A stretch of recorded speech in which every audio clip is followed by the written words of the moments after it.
வந்து 5 மணிக்கு ஏதோ ஒரு வேலை சொல்லி மெயில் பார்க்க சொல்லி ராமசாமி சார்ட்ட சொல்லியிருந்தாப்புல.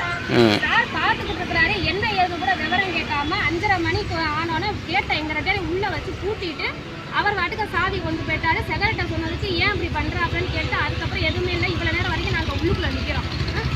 இப்போ எங்களுக்கு இதெல்லாம் அராஜகம் பண்ற மாதிரி தானே இருக்கு. வந்து பேசிட்டு போனால இப்போ இப்படி பண்ணி வச்சிருக்காங்க. இதுக்கு என்ன அர்த்தம்? இதுக்கு பதில் சொல்லி நிர்வாகம் இதுக்கு பதில் சொல்லி ஆகணும். காரைக்குடி ராமசாமி தமிழ் கல்லூரியில் பெண் அலுவலக உதவியாளரான முத்துமாரியை காவலாளி பழனியப்பன் பூட்டால் அடித்து மண்டையை உடைத்தது தொடர்பாக போலீசார் விசாரித்து வருகிறார்கள். கல்லூரி முடிந்த பிறகு வேலை நிமித்தமாக பணியாற்றிக் கொண்டிருந்த அலுவலக உதவியாளர்கள் 2 பேரை காவலாளி பழனியப்பன் கல்லூரியில் வைத்து பூட்டிவிட்டு சென்றதாகவும் அவரை மீண்டும் வரவழைத்து கேட்டை திறக்கச் சென்றபோது ஏற்பட்ட வாக்குவாதத்தில் முத்துமாரியை பழனியப்பன் தாக்கியதாகவும் கூறப்படுகிறது. அவர் பார்த்துட்டு இருக்கல மணி 5:30 ஆயிடுச்சுன்னு சொல்லிட்டு இந்த அம்மா வெளியில போயிட்டாங்க. இந்த பையன் உட்கார்ந்து இருந்தவன் அவன் அந்த பையன் பேர் பழனியப்பன். அந்த பேர் டெம்பரவரி காவல் போஸ்ட்னு சொல்லி போட்டிருக்காங்க. ஆனா அது பெர்மனன்ட்ல கிடையாது. அந்த பையன் தான் அந்த மார்பிள் கல் எடுத்து அடிக்க வந்தது.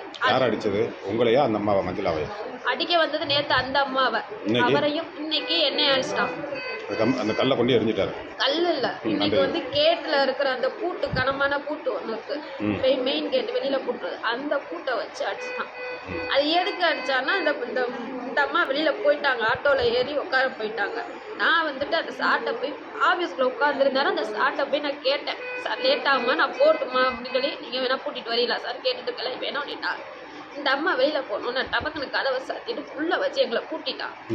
இன்னைக்கு பூட்டினோன்னா நான் வந்து வெளியில வந்து ஏப்ப அப்படி பூட்டிட்டு இருக்கணும், வண்டி எடுத்துட்டு போயிட்டான். அப்புறம் கல்லூரி செயலருக்கு ஃபோன் பண்ணி அவர்கிட்ட வந்து சொன்னோம். சொல்லி இந்த மாதிரி கூட்டிட்டு போறாப்புல மெயில் வந்துச்சுன்னு சொல்லி 5 மணிக்கு எங்களை பார்க்க சொன்னாங்க. நாங்கள் 2 பேர் நிற்கிறோன்னு இந்த அம்மா போனவங்களும் ஆட்டோவை திருப்பிட்டு வந்துட்டாங்க. வந்துட்டு ஏப்பா நீ பூட்டுற, உள்ள 2 பேர் வேலை பார்த்துட்டு இருக்காங்கல்லப்பா, நீ ஏன் அப்படி பூட்டுற அப்படின்னு சொல்லி கேட்டதுக்கு அந்த அம்மா வாசிங்க வார்த்தை என்னமோ சொல்லி வெளியில் இருக்கல சொல்லி திட்டிட்டு அவன் போனதுக்கு போக இல்லைன்னா திருப்பி செயலர் வந்துட்டு ஃபோன் பண்ணி நான் வந்து ஃபோன் பண்ணி சொல்கிறேன், அந்த பையனை வர சொல்கிறேன், ஏன் அந்த பையன் இப்படி பண்ணேன் அப்படின்ட்டு அவர் அதோட விட்டுட்டாரு. இதை பற்றி சரியாகவே கண்டுக்கல, சரியாக ரெஸ்பான்ஸே பண்ணலை அவர். அப்போ அந்த பையன் திருப்பி வந்தவன் சொல்லாமல் ஏப்பா உள்ளே நின்றுட்டு இருக்கோம்ல, நீ ஏன் அப்படி பூட்டுற அப்படின்னு கேட்டாங்க. அப்படி தாண்டி பூட்டுங்க, நீ எனக்கு ஒரு ஆளுனாவா அப்படின்னு கேட்டான். எதுக்கட நீ தண்ணி வார்த்தை கேட்குற அப்படின்னு சொல்லிட்டு மரியாதை கெட்டு போயிடும் அப்படின்னு சொன்னாக்கா. அப்படி தாண்டி பேசுவேன் அப்படின்னு வெளியில இருந்து அடிக்கிற மாதிரி நீ இப்படி பேசுனீங்கன்னா உனக்கு நல்லா இருக்காது. அந்த மாதிரி கையில இருக்க பூட்டை வச்சு அடிச்சிட்டா சார்.